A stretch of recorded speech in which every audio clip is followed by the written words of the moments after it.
ini sudah mulai masuk nih.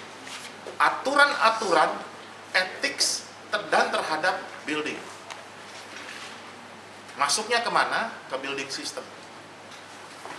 Masuklah ke ranah struktur, masuklah ke ranah arsitektur, mechanical, electrical, dan lain-lain. Oke, jadi kalau Anda merancang, nggak cukup cuma tahu KDB. KDB itu 00 ke atas. Sekarang bagaimana ke bawah? Tolonglah. Baca bukunya Wasserman, lihat ethics. The ethics of architect is beyond designing. Anda harus menjaga komunitas, Anda harus menjaga sosial aspek, dan macam-macam. Jadi menurut saya sudah harga mati ya, kita sepakati nih, walaupun singkat, kita mau melihat, memahami, dan menaati aturan dan standar, oke? Oke nggak? Dan aturan dan standar itu lihatlah yang terakhir. Karena hukum tidak akan hitung mundur. Hitung mundur batal demi hukum. Yang terpakai adalah yang terakhir. Sertifikasi tidak bisa yang mati. Harus yang terakhir, yang masih berlaku. SIM nggak bisa dipakai yang lama, harus yang terbaru. Dan ini berkembang.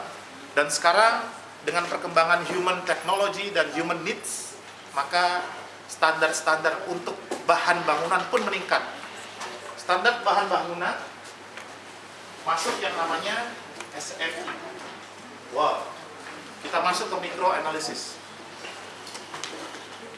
Teman-teman di Stupa 5 saya bilang nanti kita setelah UTS kita akan kumpulkan SNI untuk arsitektur dan struktur. Misalnya SNI beton, SNI baja, aluminium, supaya tahu kualitas bahan dan lain-lain. Ya, mau tidak mau semuanya harus berkualitas. Nah, lihatlah teman-teman yang merancang. Nah, arsitektur nggak ada hubungannya Pak, nanti itu urusan sipil aja. Kita urusannya sama dimensi. Dimensi dinding penahan tanah dengan mutu beton minimum K350 berapa besarnya? Setengah meter, 45 cm, 1 meter. Itu urusan kita. Karena itu ada hubungannya dengan KDB. Karena dinding penahan tanah yang dihitung KDB adalah bagian terluar. Kalau ada pondasi, ada dinding penahan tanah, bagian terluar kena 00 itu. Urusannya sama itu. Dan ketika kita gambar denah pondasi, mau nggak mau kena. Lalu apa lagi? Mutu beton, mutu baja, ukuran baja, lebar baja, tebal baja. Kalau pakai bahan konstruksi baja, hati-hati ya, istilah sistem struktur dengan bahan struktur sering terkecoh. Ini pakai pakai sistem struktur apa? Sistem struktur beton Pak, sistem struktur baja, sampai tugas akhir tuh masih kedengeran. Saya bilang kalau begitu Anda ngulang lagi aja 1 semester.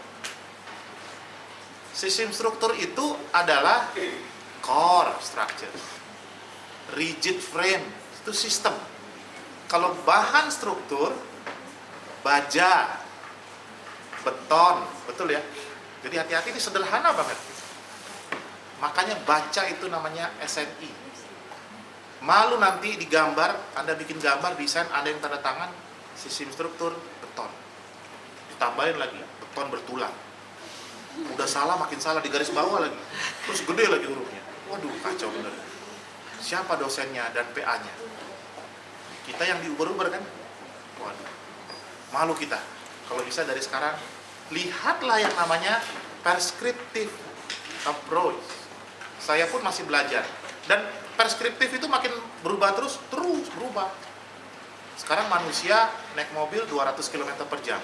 Nanti mobil 300 km per jam. Lama-lama mobil ada yang terbang. Orang tinggal nggak lagi di dasar, di atas tanah, di atas tanah. Makin berkembang, SNI pun berkembang. Mungkin nanti SNI beton dengan massa bisa terbang. Karena melayang, mungkin begitu. Sekarang itu sudah terjadi ya. Beton-beton yang di laut untuk jembatan, itu tidak lagi berdasarkan beratnya beton, tapi kekedapan beton. Kedapnya beton, pakai rough foundation, dia harus bisa ngambang. Jadi tidak terlalu berat. Nah, itu teknologi. Tolong lihat itu. Ya, balik lagi. Mau tidak mau harus lihat itu. Nah, apa hubungannya lagi dengan arsitektur?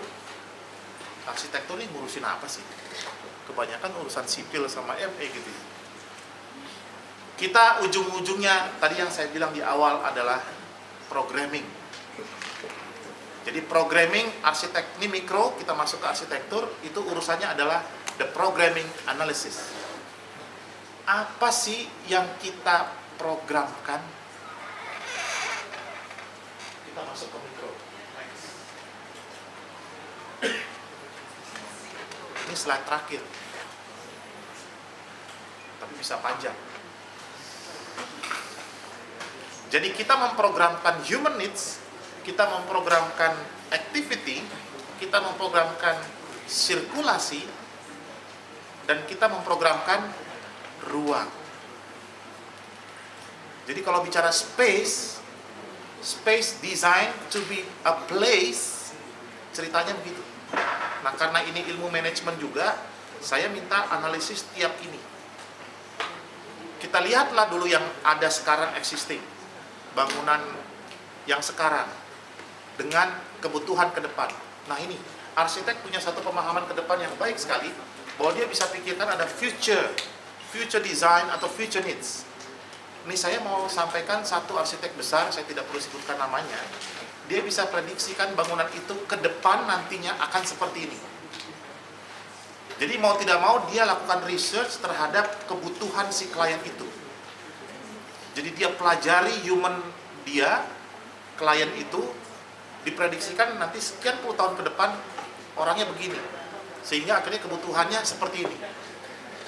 Jadi saya bisa kemudian merancang bangunan rumah misalnya untuk dia at least 30 or 40 years in the future.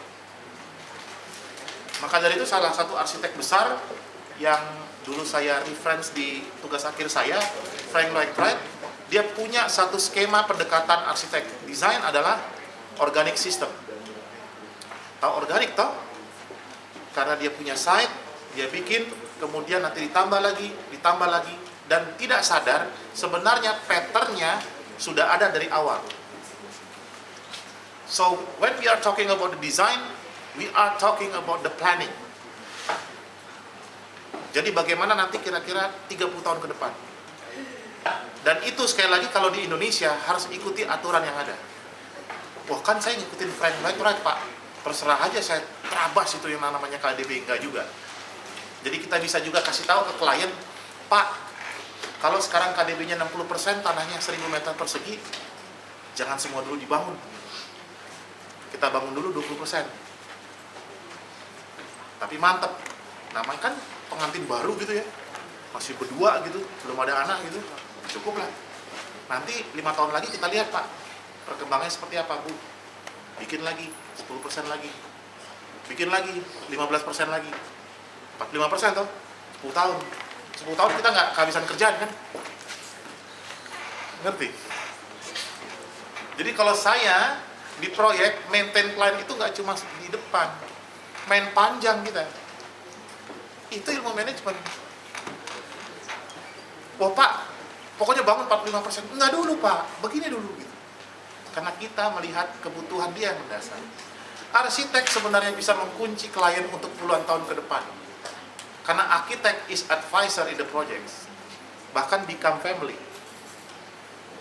Nggak ngebangun aja bisa disuplai ya. Bisa dihidupi, mau nggak mau. Karena kliennya senang sama arsitek. Tapi sekarang faktanya terbalik. Orang tua saya tidak mau ada arsitek. Pokoknya cari mandor, cari tukang, jadi gitu. Karena arsitek sering, bukan apa ya, sering melawan klien. Padahal harusnya caranya ada bagaimana. Nah, ilmu mengetahui caranya klien ada mata kuliahnya. Tapi Anda punya pemikiran ke depan, how? Back to the programming. Bener nggak tuh? Saya akan merancang kembali Dharmala yang 20 tahun lalu dibangun untuk 30 tahun ke depannya Florencia. Florence saya panggil, sini Florence. Nah, jadi sekarang saya panggil nih, sekalian diuji. Florence ini.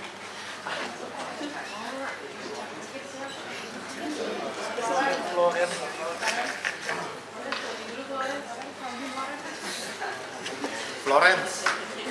Florence. Masih Florence kan namanya? Florence. Florence. Darmala dibangun tahun berapa? 86.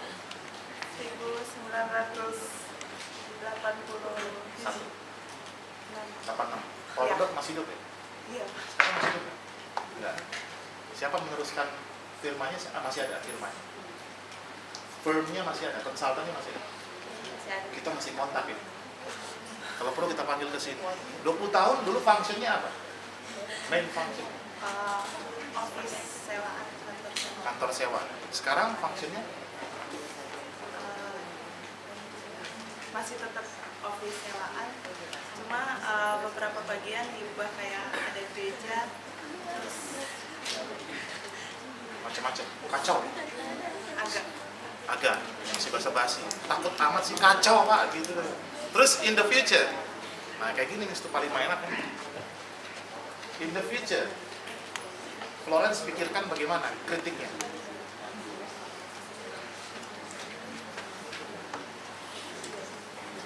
kalau menurut saya masih office, tapi ada beberapa tambahan. Kenapa? Apa tuh tambahannya apa dulu?